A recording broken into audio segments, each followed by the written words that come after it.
¿Pero qué estás con los controles? Entonces, no quiero revisar todo junto. El control con la primera por el. Entonces, como agrego en segundo, entonces el que. Pero no lo revisó, no, pero si ya lo revisó el control. Ya se vio las notas. Sí. Pero nosotros no. Es que yo les dije que para, bueno, no todos tuvieron conmigo el año. El control de alimentos es más de memoria, pero aquí hay cosas a veces como complejas de entender, no son tan fáciles. Por eso la idea es que vayan leyendo, si no entienden, bueno, obviamente me pueden preguntar a mí, pero si estudian la última hora, ellos no van a poder hacer eso, ir aplicando. Yo sé que tienen todos los otros ramos que más encima trabajan. No, y más encima, yo creo que van a tener que hacer muchas veces, sí, más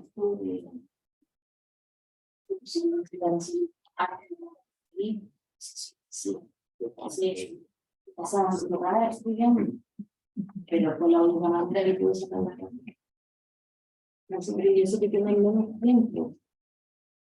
Por lo menos, no sé, y ahora tenían dos cursos, no saben que tengamos los controles, siempre tenemos que lleguen a la mañana tienen que estar viendo. Que sea primero una leída rápida, la segunda la leí ya más lento y ir tratando de incorporando conceptos. No, haciendo tal cosa, entonces los de los correos, en la semana, en el libro, más fácil de entender, es súper extraño.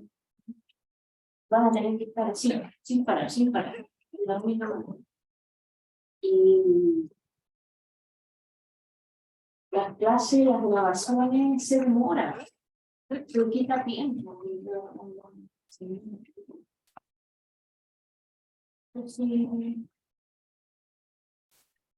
Traten de no cumplir tanta clase que tengan. Pero que yo estoy porque no tengo turno idea, pero en general lo sabe. Solo que, claro, y justamente esta clase es legal, que no entonces. Un día lo pedí porque teníamos que se ponía claro, que terminar.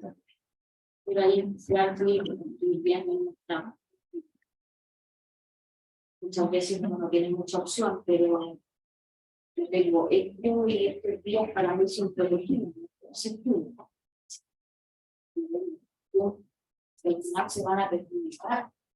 Pues a lo mejor ahora han pasado ramos, están los que copian, yo sé todo eso, entonces la pasa, van a pasar, pero va a llegar en un momento que no van a salir sabiendo. Y en internado hay pruebas orales. Los van a hacer aplicar. Entonces ahí, ¿qué pasa? Y creo que semiología también tiene pruebas orales. No, van a ser escritos. Ya, pero internado sí. Ahí están. Yo a veces prefiero orar porque me gusta lo que he estudiado.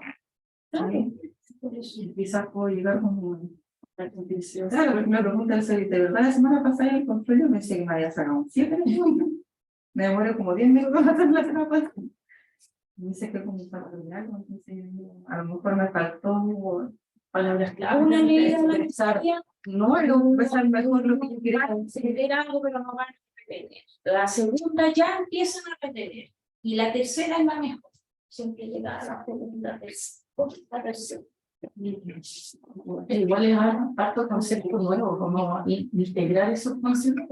Yo creo que no son conceptos que algo vieron en infecciosas, pero no. Infecciosas, un bioestadístico también, pero el combinar epidemiología debería. Bueno, yo tuve epidemiología en 5º año. En el final, último trabajo de internado, todo eso. Ya. Estamos para hablamos de PPT 6.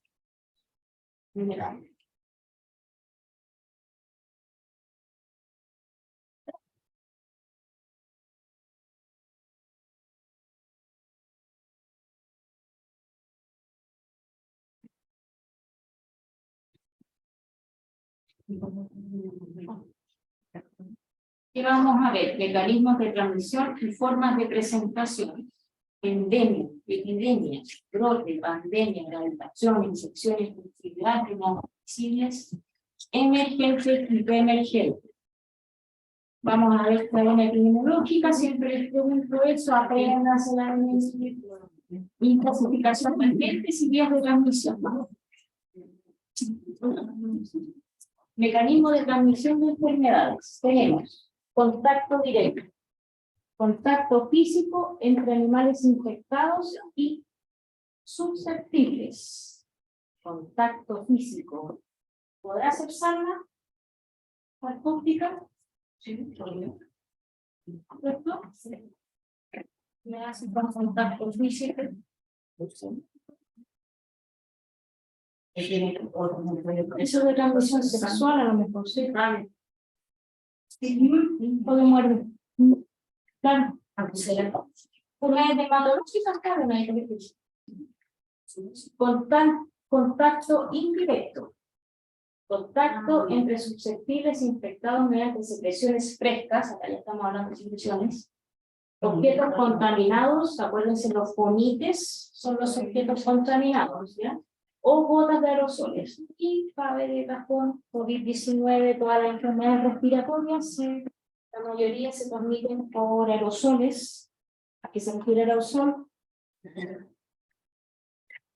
Cuando estornuda y queda la saliva ahí, en gotitas, queda la vida. Para otra animal o una persona, por vía respiratoria, y se contagia. Y las enfermedades respiratorias en invierno, sobre todo, porque las gotas permanecen más tiempo. Sí, contacto indirecto. Diseminaciones por fomites, sustancias inanimadas. Alimentos, tenemos todas las enfermedades transmitidas, las ECAs, de alimentos. Agua, polvo, camas, baldes, instrumentos quirúrgicos. Por ejemplo, a ver, instrumentos quirúrgicos que no existen. ¿Cómo se llama eso? El especulo. Para revisar las vacas, por ejemplo, como lo desinfectaran entre animales humanos. Anestesias. Por ejemplo, vemos colegas que a veces no cambian la aspirina, la aguja, la mano. A eso. Entonces, ocupan la misma aguja, o lo que hacen la aguja es sacan la vacuna, todo eso y no cambian la aguja antes de aplicarle la vacuna. Pero, claro, usted cada vez que pincha algo con la aguja, pierde filo. Entonces, yo que odio que me pinchen, imagínate, para sacar la óptica, pinchas uno, sacas pinchas dos, mezclas, para pinchar dos veces. Esa es una mala práctica y es un veterinario miserable. Transmisión por vectores, invertebrados, entonces ahí tenemos los mosquitos, las pulgas, que transportan el agente infeccioso, puede ser mecánico o biológico. Mecánico, o sea, perdón, es biológico, ahí el parásito o la bacteria se multiplica. Cuando es mecánico, no. Por ejemplo, tenemos dengue, que es transmitido por el mosquito, la Anopheles aegypti. Acá no tenemos muchos problemas con mosquitos. En el momento. Enfermedad de Chagas pueden tener ahí. Transmisión por vectores, el virus canino, el ciclo mental, la curva. La fasciola hepática tiene una parte, no me acuerdo qué tipo de veneno, pero en el caracol y se reproduce, va cambiando de una serie de etapa a otra. Ahí sería biológico. ¿Ya? Transmisión horizontal, pasaje del agente infeccioso entre animales de la misma generación. La vertical, pasaje del agente infeccioso de refrigeración a otro, vasovaricamente, útero o vía carrosa. Para entender bien estas dos, por ejemplo, la vertical, cuando la gata le transmite el virus leucemia, ¿cierto? Si la mamá está contagiada, lo puede transmitir por la placenta, parece, ¿cierto? Bueno, Chagas también. La mamá, si tiene Chagas, lo puede transmitir por la placenta.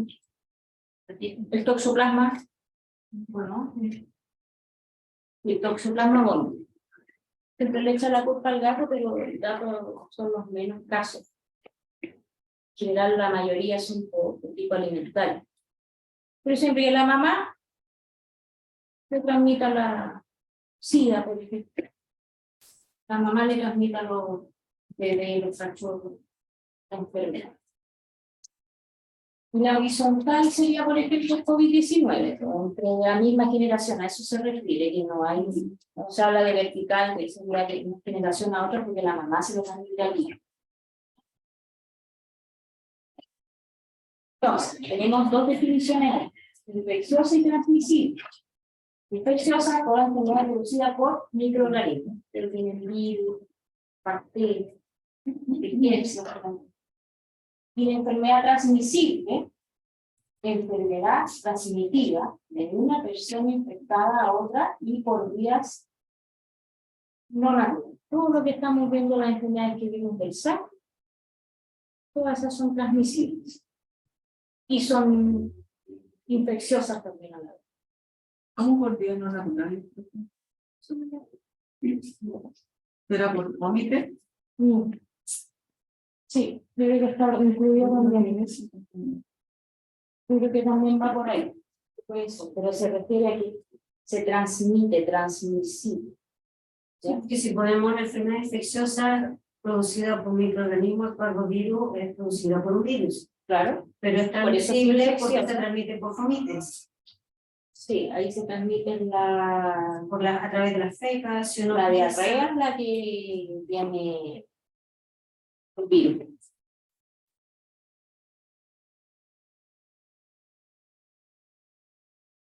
Creo que han escuchado eso, pero aquí nos voy a más claro. Emergente y reemergente.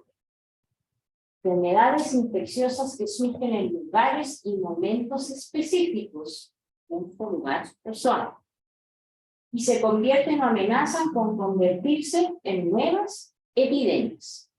Cuando se le, en general, la palabra o la apellido, por decirlo así, emergente o reemergente, lo pone la autoridad sanitaria.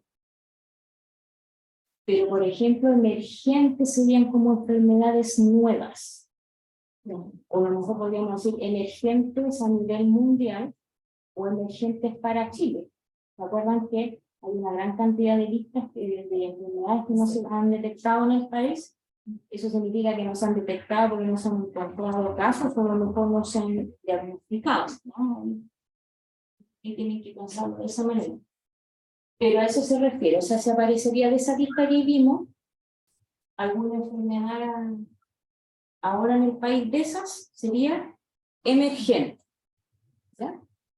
Y la reemergente es el resurgimiento de enfermedades, resurgimiento, que ya habían sido aparentemente erradicadas o su incidencia puede disminuir. Por ejemplo, ahora podríamos hablar de influenza aviar, de reemergió, porque ya estuvo antes, ya generó un brote anteriormente, y ahora nuevamente está presente.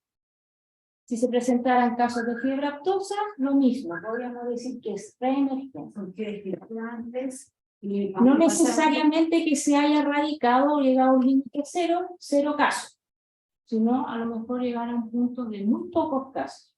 La leptospirosis también se considera reemergente.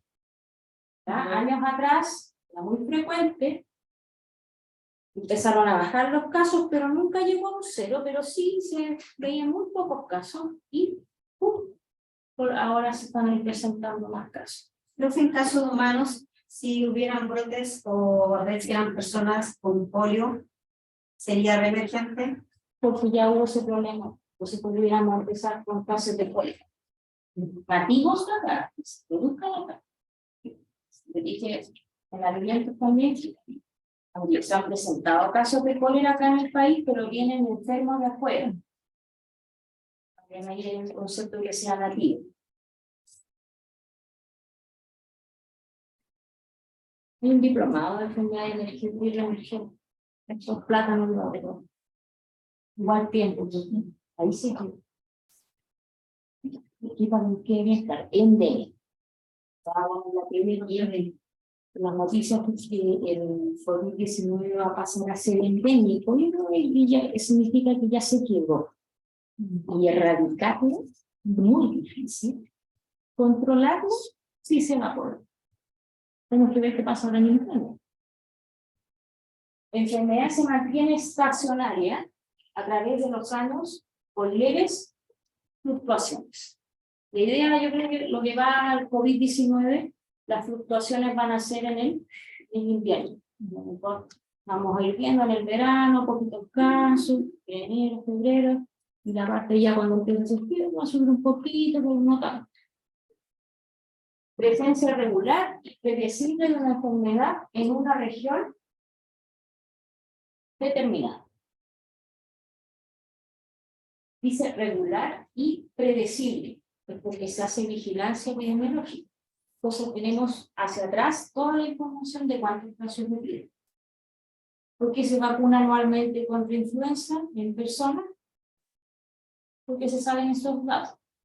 También son endémicos. Animales que enfermedad endémica es que los que están en el programa del SAC, tuberculosis, brucelosis, los que tienen zonas delimitadas, que están los problemas también. Ya lo pensé que se supone que va a ser que cambie de tiempo. Y eso no sabía que cada año se presentaban casos. Los beneficios son porque baja el censo de vacunaciones, ya empiezan los brotes. Entonces debe ser endémica. Pero cuando hablamos de endémico, ¿para quién? Para Chile, para Argentina, distinto la realidad de cada país. Incluso con más establecidas de continentes. Y de Chagas sería para la zona norte, porque para allá hay más presencia de Barichuca. Claro. La Vinchuca se está viendo ya en la sexta región, en la quinta. Donde está viendo de la cuarta para el cambio de clima. Realmente se encontraba de la cuarta región hacia el norte. Y por eso está el mosquito del dengue. Esa es una bomba. Cualquier momento va a explotar ahí. Ojalá, mosquito me diga.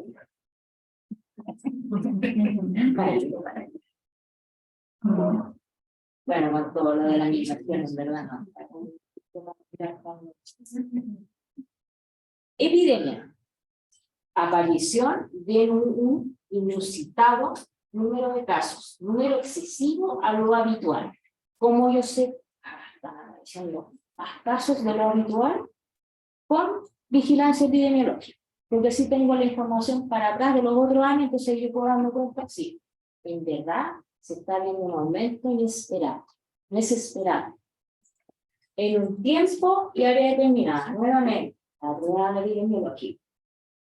Incremento en el número de enfermos o de muertos por una enfermedad en una población, región y periodo determinado, que exceda claramente su frecuencia esperada. El concepto de epidemia comprende enfermedades de cualquier naturaleza, infecciosas, agudas o crónicas. ¿Escuchaban las noticias cuando hablan de la epidemia de obesidad? Está bien ocupado el concepto.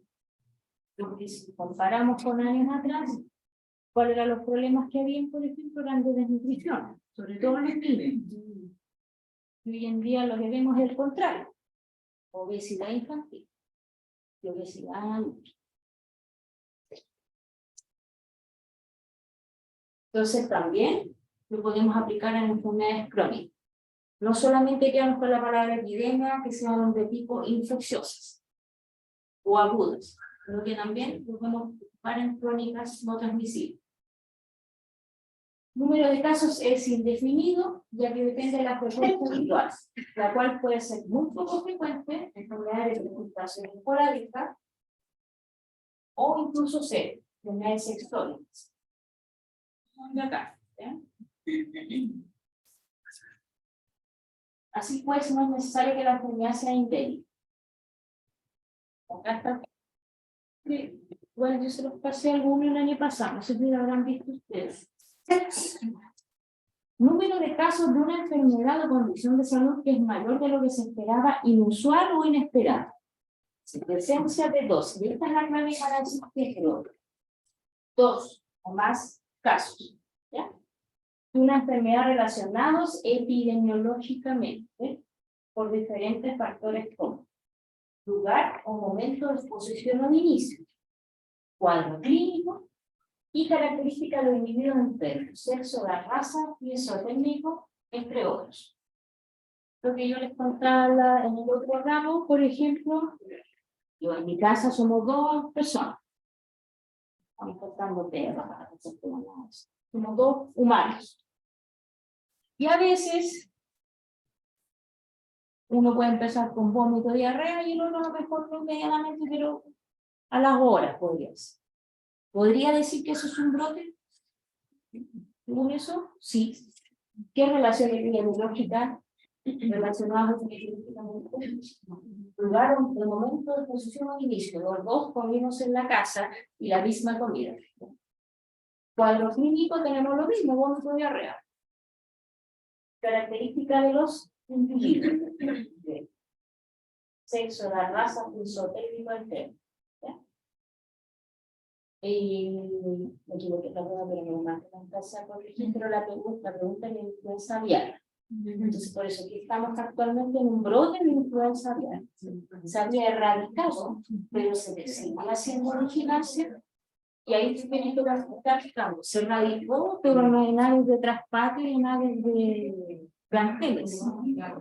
Pero no, siempre se sigue haciendo vigilancia activa porque el SAC va a hacer muestreo de aves migratorias. Y gracias a eso se empezaron a dar cuenta como en diciembre, y también todo esto está conectado, por eso es bueno también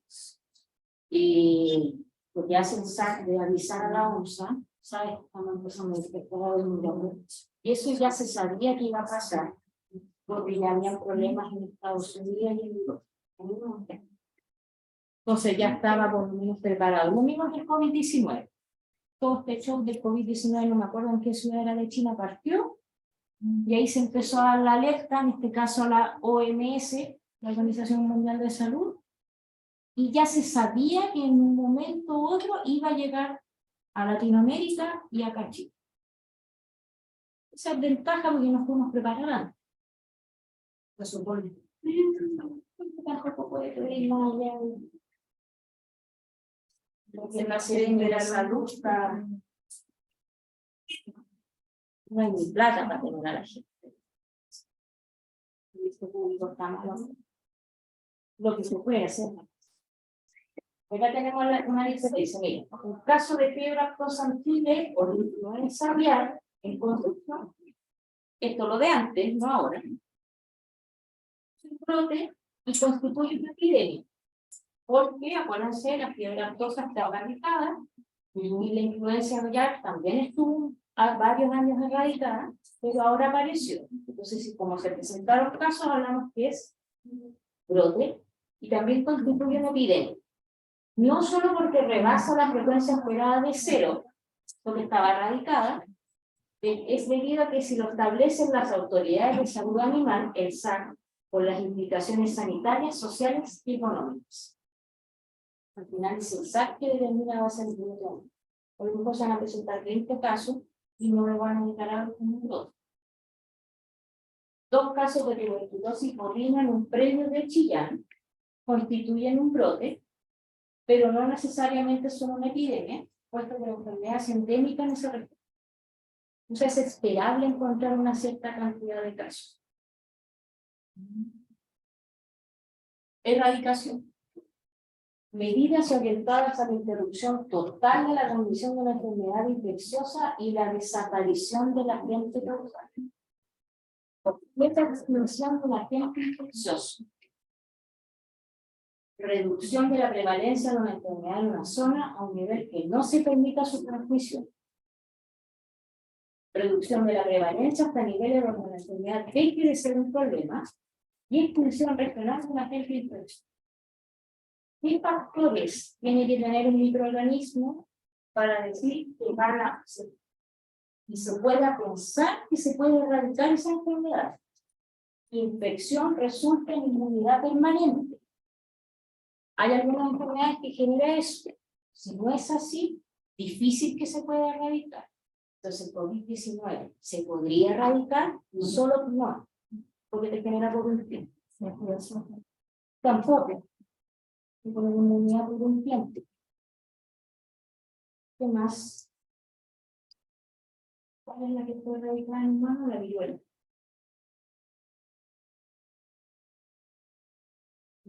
Inmunidad permanente. ¿Para quién se supone que te da una vez? Aquí no te dan. Sí. Parvovirus. Parvovirus parece que es permanente. No quiera infectarte por un tiempo que después se hace inmune. Se dice pero igual. Sí. Sí. ¿Pero es de permanente de por vida? Sí. Dispensa no estoy segura. Parvovirus creo que sí. Otro factor chiquito. No existe estado de portador. El estado de portador es peligroso porque tú no lo ves con signos clínicos, por lo tanto no sabes que estás enfermo. Si no sabes que estás enfermo, no lo puedes aislar. Porque al final uno sería por... Para el parvo a veces se ven algunos que presentan una diarrea o lo asocian a una gastroenteritis.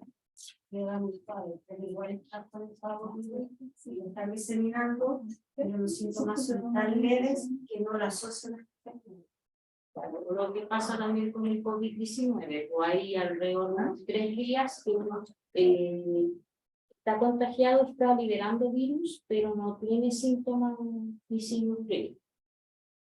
Y ese es el problema de...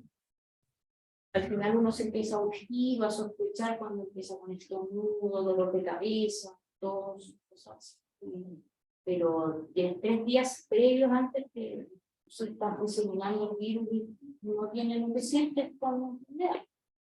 Entonces, por eso el estado de portador es peligroso.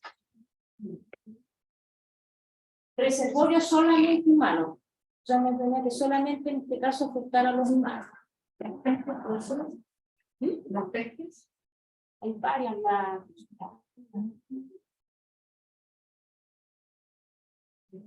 La viruela. Otra cosa, nada que es la viruela hermosa. Otra enfermedad, la viruela. Y que hay vacunas. Algunas enfermedades que no tienen vacunas. Más difícil poder favorecer a llegar a la etapa de control.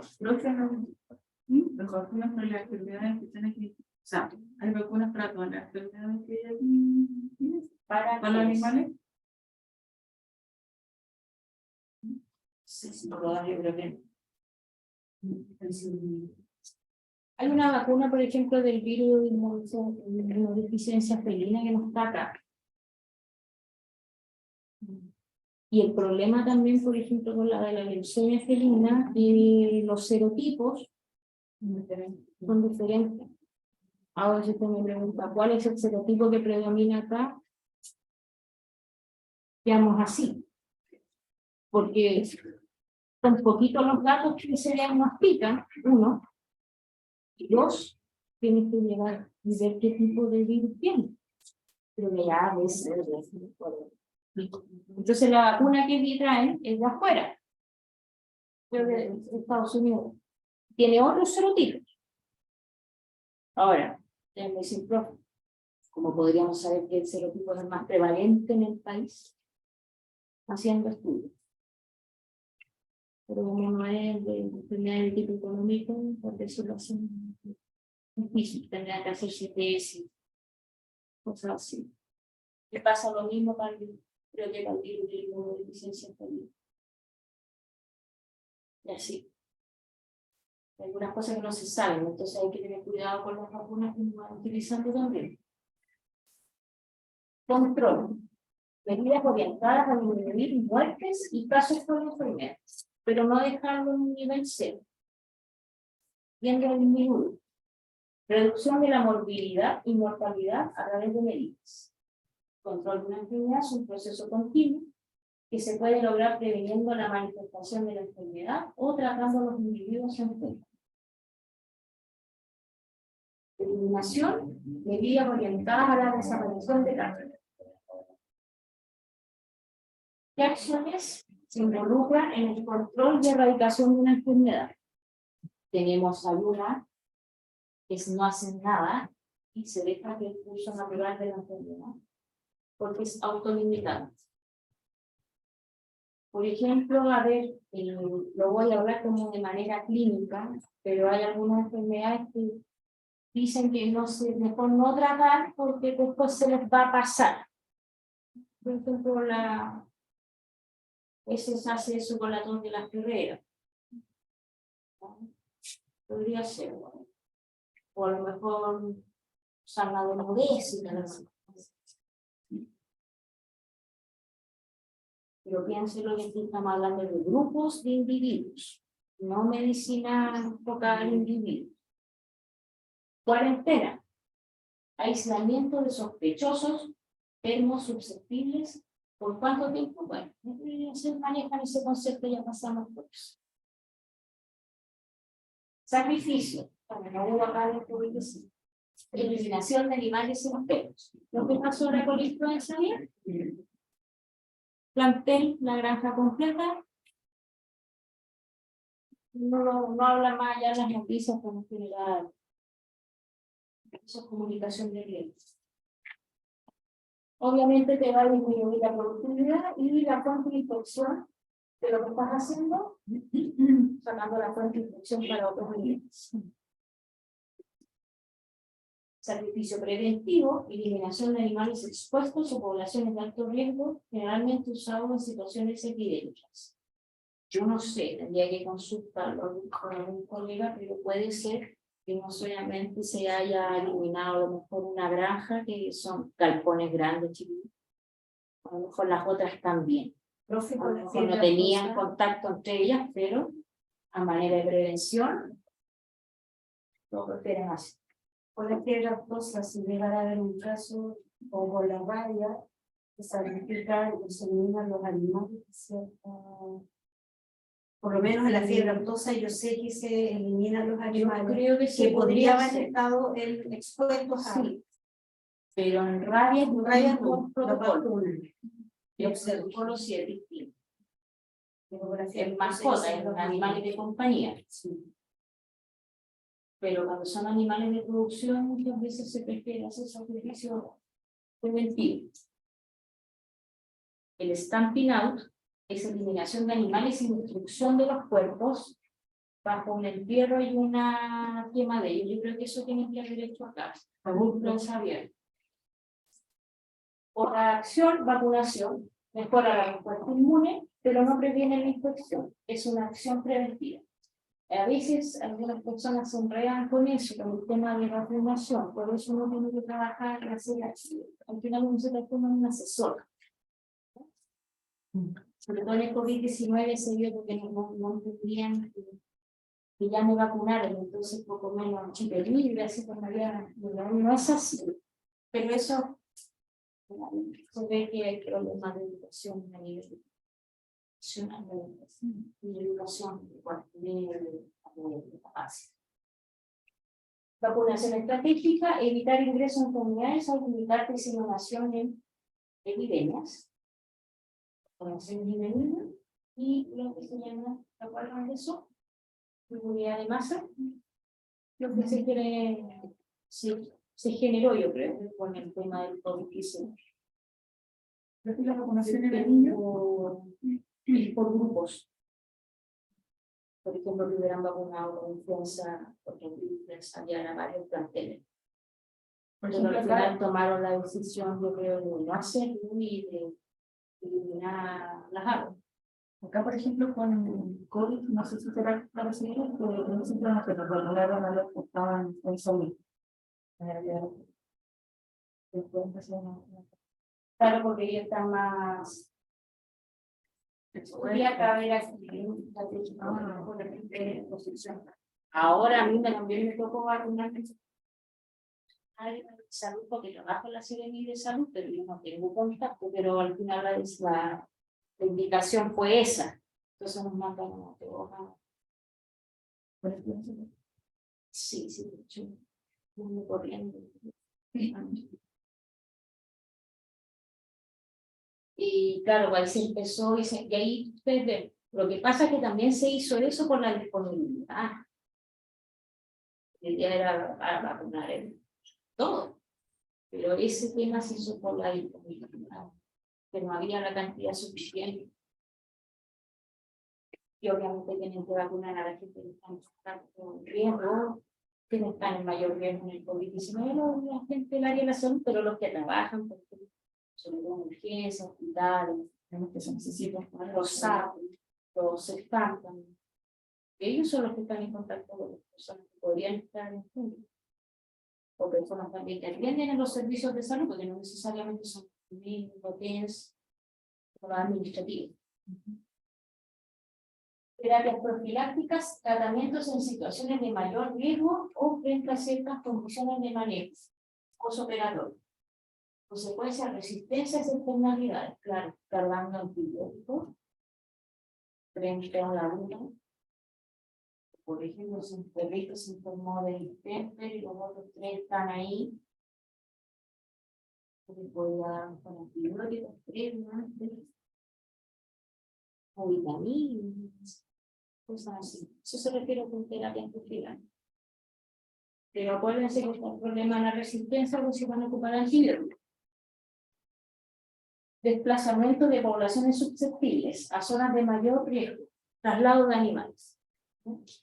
Restricción de movimiento, principalmente utilizada en situaciones epidémicas y en campañas de erradicación de enfermedades. Control de vectores, biológicos o mecánicos. Bueno, miren, dije que pensaron debe ser la máscara fibra, yo creo, pero andan varias zonas colocando trampas en árboles que son frutales.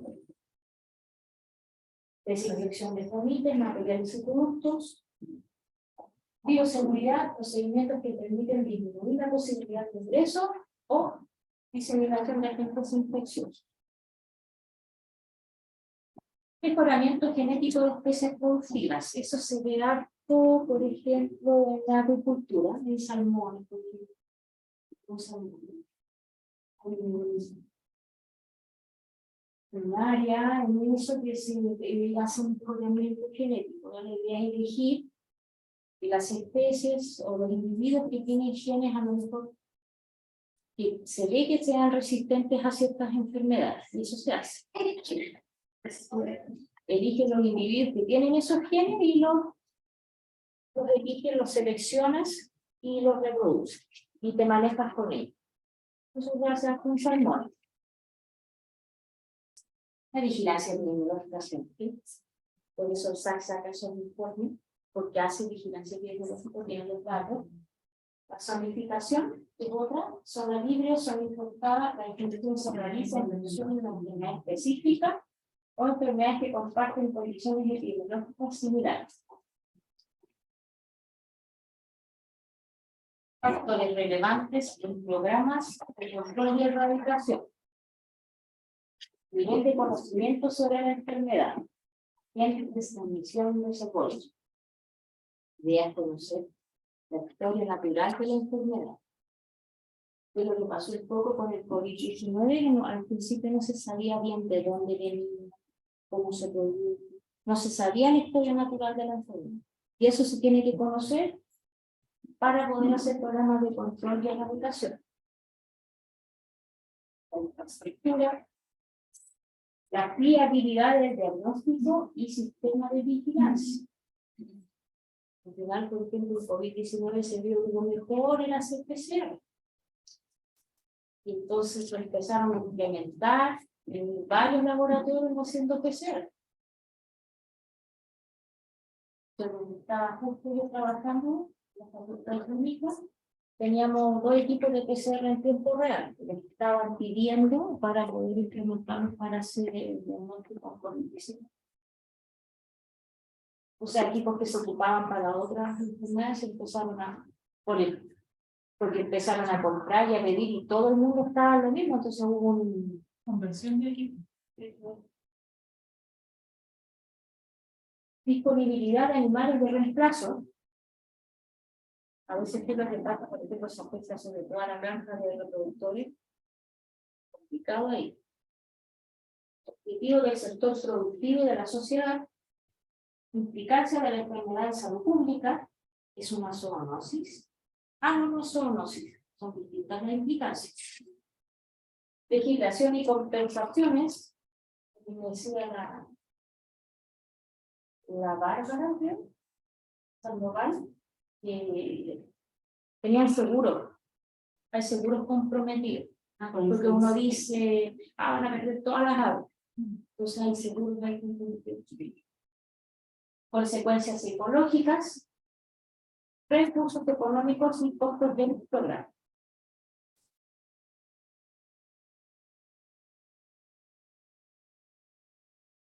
Cadena epidemiológica. Sí, se trata, se me va a olvidar, se trata de un esquema, se trata de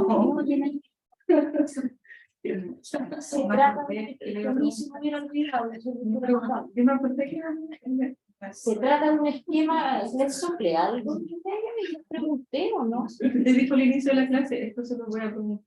pero ¿por qué fue? Porque estaba diciendo los objetivos de la clase al inicio, que eran los contenidos que iba a pasar. Ya. No, pero igual ahora acuérdenme de esta, porque a veces después a mí se me olvida preguntar.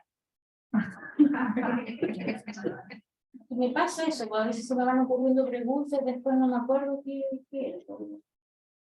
Se trata de un esquema que representa un sistema direccionado y cíclico en el cual, ¿por qué? ¿Cuál el agente es eliminado de una fuente de infección y transferido al ambiente hasta alcanzar otro género susceptible, el experimento evoluciona y nuevamente es eliminado? O sea, desde que ingresa hasta que se elimina. Ahí vamos a ver las etapas que tiene. De esta manera se facilita la comprensión de las interacciones entre quién. ¿Qué es eso? Ecológico. Agentes primero el ambiente. Buscando ordenar los relabones que identifican las fuentes principales de la secuencia en diversos problemas de salud. Está. 1. Agente causal. 2. Reservorio. 3. Puerta de salida de la celda. 4. Modo de transición. El 5 es la puerta de entrada al nuevo huésped. Y el 6, la susceptibilidad del huésped. 1. Agente causal. Factor que puede ser biológico, químico o físico, cuya presencia excesiva o relativa ausencia es esencial para la ocurrencia de la agente causal, biológico, químico, físico, los locales. Los que vemos más nosotros son bacterias, virus, protozoos, sí, algunos. Humanos, hongos, las riquezas, virus y los iones. ¿Cuál es la prueba? Va riquezas. Sí, pero es que ahí se quiere ser es algo humano. No sé cuál es. Puede ser humano. Estos son humanos o pueden ser zoonosis. Está permitida por vectores. El ébola acá no tenemos casos por el momento. Claro que si se presentaran casos de ébola, sería emergente para Chile. Debería accesar a y bueno, esto. Priones.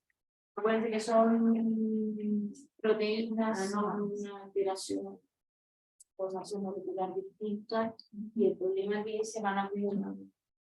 Pero sería lo mismo que sería lo mismo al final, que los tiene como mismo que está haciendo la intención de mismo.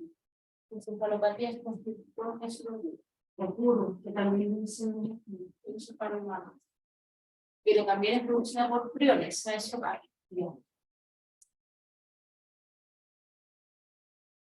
Sí, estas son de ejemplo de humanos. Químicos, pesticidas, aditivos de alimentos, fármacos industriales. En general, para ver los daños de tipo químico, son crónicos. Perdón, son crónicos. Tiene que pasar un tiempo de exposición. Ya no que sean agudos, es más difícil. Entonces, con respecto a eso, cuando, por ejemplo, tuvimos ahora el incendio masivo, ¿no? Hubieron bastantes animales afectados, me preguntaba si la epidemiología también hacía estudios respecto a eso.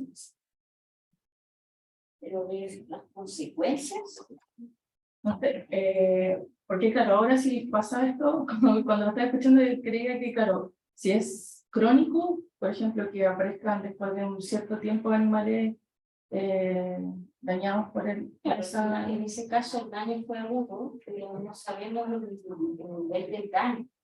porque igual aparecen animales después que anduvieron corriendo, que después bajan, ¿No? ¿no? Por un Porque tiempo. también puedes ver a lo mejor toda la cantidad y el tiempo que se estuvo inhalando, a lo mejor que hicieron llorar, que lo lograron, cosas que parecen, pero no se sabe qué daño tuvo la parte respiratoria, al nivel del pulmón, que a lo mejor se va a ver por el tiempo. Lo más probable es que esos animalitos su grasa de día se haya reducido. En este sentido, más crónico que agudo. Claro. Pero la exposición fue aguda. Claro. Pero el daño a lo mejor lo van a ver. Lo mismo que las personas. Y lo que pasa también con la epidemiología ambiental, con todas estas zonas que llaman de sacrificio, de Cabuí, Quintero, Ventana, y la van a ver cáncer. Chis, el cuento es que el Estado lo financia. ¿Ya? Entonces, eres una persona que tuvo el dinero para que le hiciera otra cosa.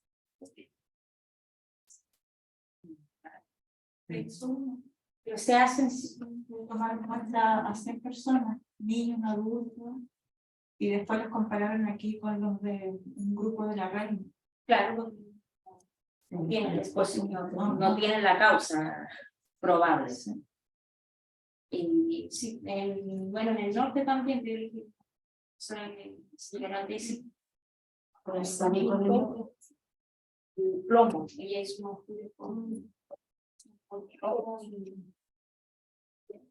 por exposición crónica y vio que los niños tenían déficit cognitivo, porque nacieron en un lugar contaminado.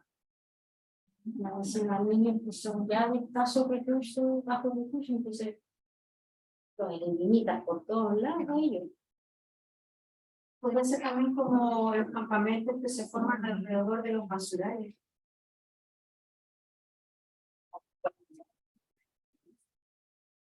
El problema, claro, faltan estudios porque no. Bueno, ahora se tiene que haber reducido todo un tema de investigación por recursos. En Chile, bueno, porque más se transmite ahí, pero tiene razón el hombre, que se dice que invierte en un 1% en investigación. Nada. ¿Para qué te sirve esa investigación? Para después poder hacer políticas públicas. Esa es la que tampoco la hace. No, la parte de los animales ya es menos. Así. Físicos tienen cosas mecánicas, calor, luz, radiaciones y ruido. En efecto, las radiaciones de tipo 1 se vieron en lo que pasó en Chernobyl. Pero también los efectos hay de tipo crónico. Por ejemplo, una amiga que vive en Finlandia me dice que que los finlandeses están al lado de Rusia, pero más que nada en la frontera. No me recuerdo bien Chernobyl, en que está más hacia aquel lado, pero hay unas partes, unas zonas en Finlandia que las personas empezaron con cáncer a los años, de diversos tipos. Lo asociaron al tema de la radiación del problema de Chernobyl. Dice, pero son kilómetros de distancia. Ese fue el gran problema que generó el desastre. Pero por el terremoto de Japón también se supone que hubo mucha filtración al mar, que esa agua también está contaminada. Y ahí está todo el ecosistema. Y hay que ver, también eso te permite que haya mutaciones. Muchas veces son que se ven a años. Primero punto, preservólogo. Aquí puede ser un ser humano. En general, a los animales, como piensa que se preservó los animales, no pueden ser los humanos. Un artrópodo puede ser una planta, suelo o materia capaz de mantener un agente durante un periodo prolongado en un área determinada. El hábitat natural del que se multiplica, crece o ambos, el cual depende su sobrevivencia y pueden confundir a unos pegados susceptibles. En radio lo que tenemos actualmente el reservorio es el murciélago. A eso se refiere. Puerta de salida, la vía por la cual la gente intentó escapar de la construcción. Fuente de infección, el ambiente natural y sitio de multiplicación a partir del cual la gente pasa a un hospital. Principales rutas de salida, las respiratorias. El calicivirus felino es el de los mosquitos. La característica que tiene a los familia. Sí, el calicivirus de la AFA o el de los rayos. Ya, por eso se vacuna, ¿cierto? Ya. La clamidia es la secreción es rosada. Una célula rosada.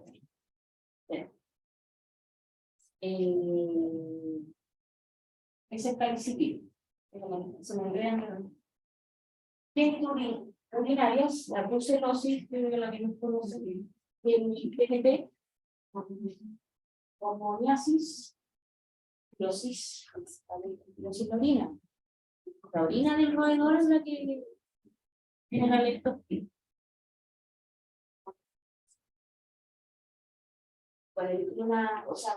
Una perrita que tuvo el saco. No. Me quedó una secuela de nacimos tiene un hoyo a la barra. Pero quedó bien. Tenía una conexión acá. Pero un amigo y le quedó con un pequeñito. O sea, no le da problemas para comer. Pero la cara del cosito, por ahí tengo las fotos. Sí. Conforme.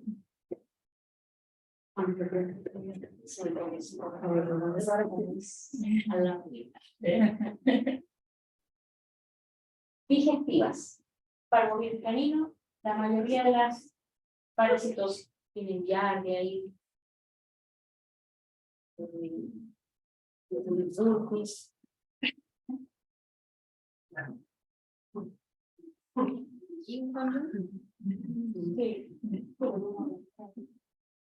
Piel, los toxocales. Piel, micosis, sangre enfermedad con un vector, mosquitos.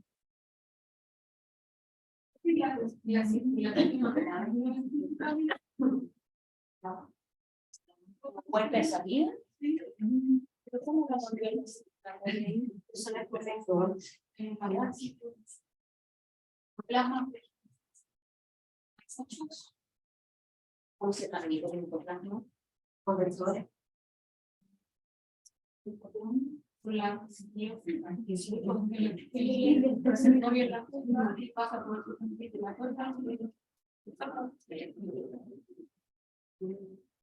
Pero la ruta de salida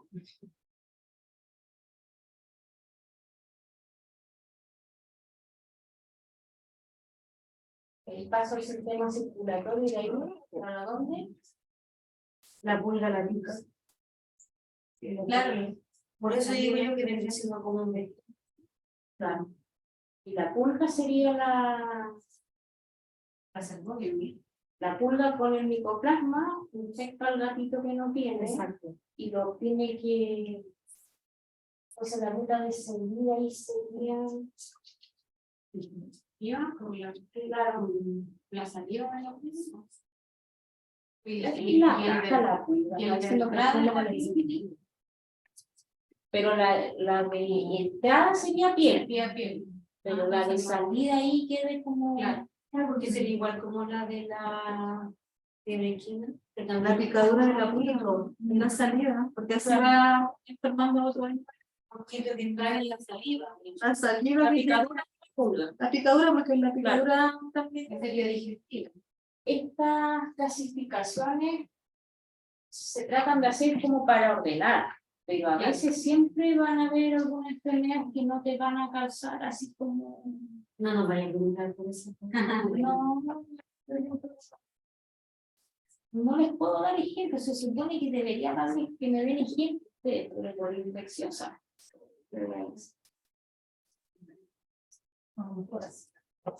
Y ahí tienen una representación esquemática, por leches, orinas, hay saliva, por sangre, piel derramada, sangre. El modo de transmisión es un mecanismo esencial para que el agente infeccioso pueda transportarse de la puerta de salida de la fuente de infección a la puerta de entrada. Esta transmisión puede darse por contacto directo o indirecto. Y acá, directo, intimidad, actividad, indirecto, vectores, agua, alimentos. ¿No? La puerta de entrada al hospedero es la vía a través de la cual el agente biológico penetra al hospedero. Tiene la particularidad de ser básicamente las mismas y son aprovechadas por el agente para su salida de la fuente de infección. Como que eso sería la misma en el caso del hospedero, animal vivo, en circunstancias naturales, permite la adopción y que pueda no sufrir la acción de dicho objeto.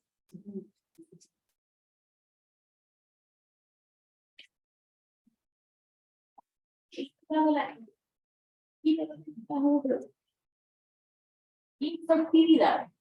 Actitud de la gente de poder alojarse y multiplicarse dentro de un huésped. Por ejemplo, el virus de la influenza aviar, dependiendo de su variante antigénica, H o N, podrá infectar a varias especies.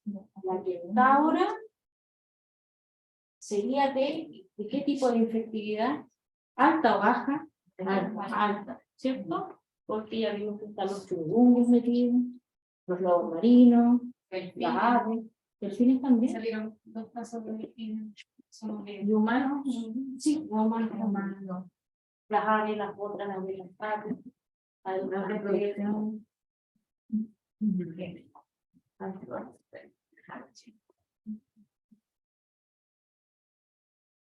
Entonces, la actitud de la gente de poder alojarse y multiplicarse dentro de un huésped. ¿Ya? La patogenicidad. Actitud de la gente para generar enfermedad o daños en personas infectadas. Por ejemplo, la mayoría de las cepas de Escherichia coli son ofensivas, porque acuérdense que la Escherichia coli es flora normal del intestino, tanto de nosotros como de los animales. Pero la variante, la O157H7, presenta una alta patogenicidad. Esa es la vieron en la película. ¿Ya vieron lo que hace? Cuando podemos virulencia. Actitud de la gente para provocar alteraciones graves o la muerte del huésped. Eso puede medirse por el número de casos fatales que generan enfermedad. Están calculando ahí. Por ejemplo, virulencia de rabia en perros, el 100% de ellos va a morir, porque tiene un 100% de letalidad. La virulencia del COVID-19 ha ido cambiando por el tema de la vacuna. Y eso se va a medir en porcentaje. La letalidad. La letalidad es un indicador que te podría dar la virulencia de la gente. Entonces, por ejemplo, si hubiera rabia, se contagió un perro que estaba vacunado contra la rabia, ahí se muere igual. Debería no morir, porque tiene los cuerpos circulando. Pero no sé si podría generar algún signo, algún síntoma, pero debería no morir. Porque gracias a eso se pudo hacer rehabilitación. Porque se empezaron con las personas y después se empezó la vacunación. Por eso el tema del virus rabia, la vacunación, está muy metido en los servicios de salud. No así en otras enfermedades que son zonas. Pero gracias a la vacunación se puede hacer rehabilitación. Y con los gatos, yo creo que no nos conoce bien en muchos casos.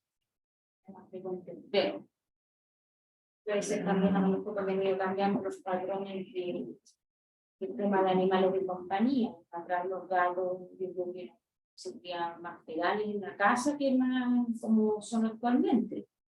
Los perros a lo mejor tenían más proximidad a las personas. Por eso a lo mejor también se veían en casos de rabia transmitida por perros a seres humanos. Porque aquí iban cambiando los comportamientos también. Pero ahora también el problema se ve más que nada con más riesgo los gatos que los perros, por los murciélagos. A mí me llegan por sorpresa a la casa cuando me han llegado con un murciélago, me muero. Pero ¿por qué deduce que por más los gatos que dejan los perros? Porque son ellos más, son los que tienen ese comportamiento de cazadores. Entonces, obviamente, si ven como un rato, imagínate los de curiosos que son. Llegan con palomas, pajaritos. También llegaba un murciélago. Desgraciadamente, ¿a cuál van a pillar? Porque si se suben al árbol a tratar de cazarlo en la noche, yo creo que es muy difícil.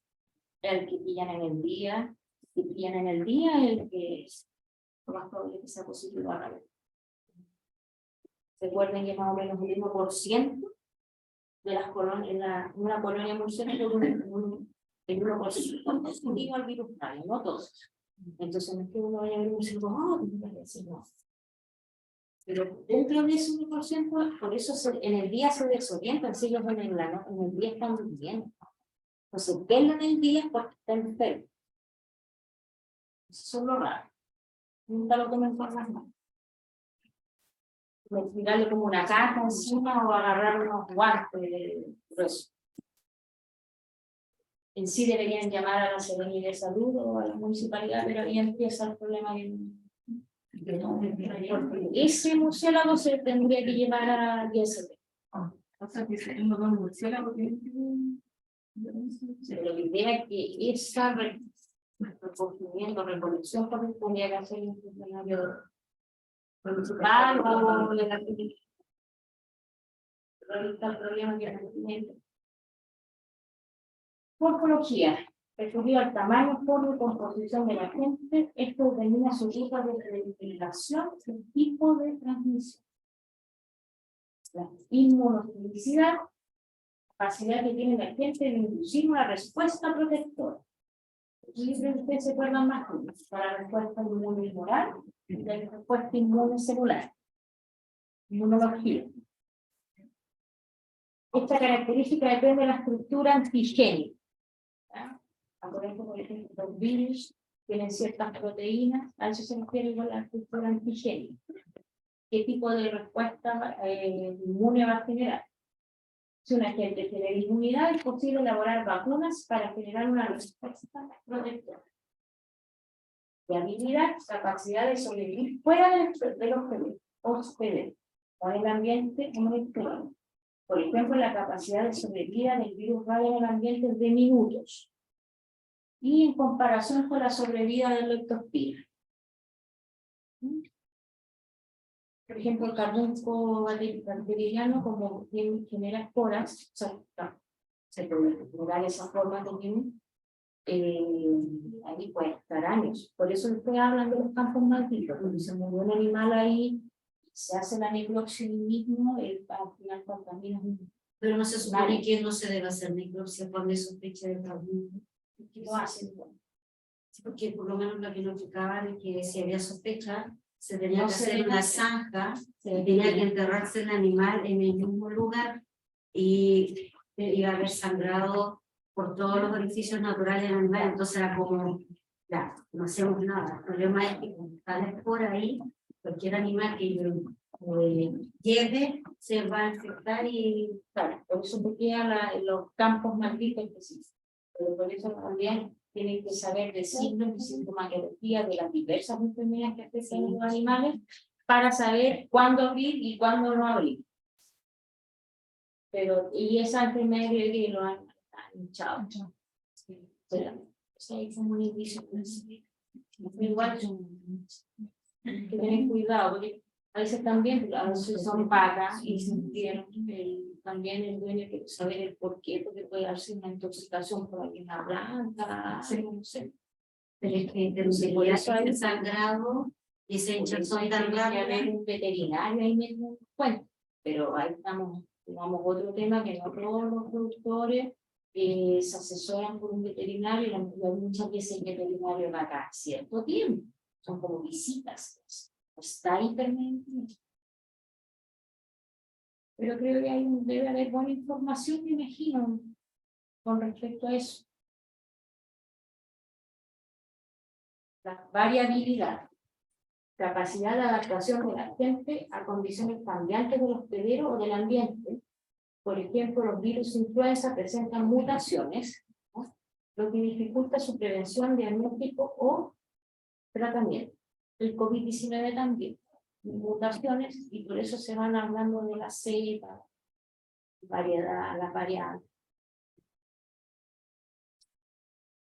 Poder de invasión, aptitud de la gente para propagarse en el individuo después de su penetración.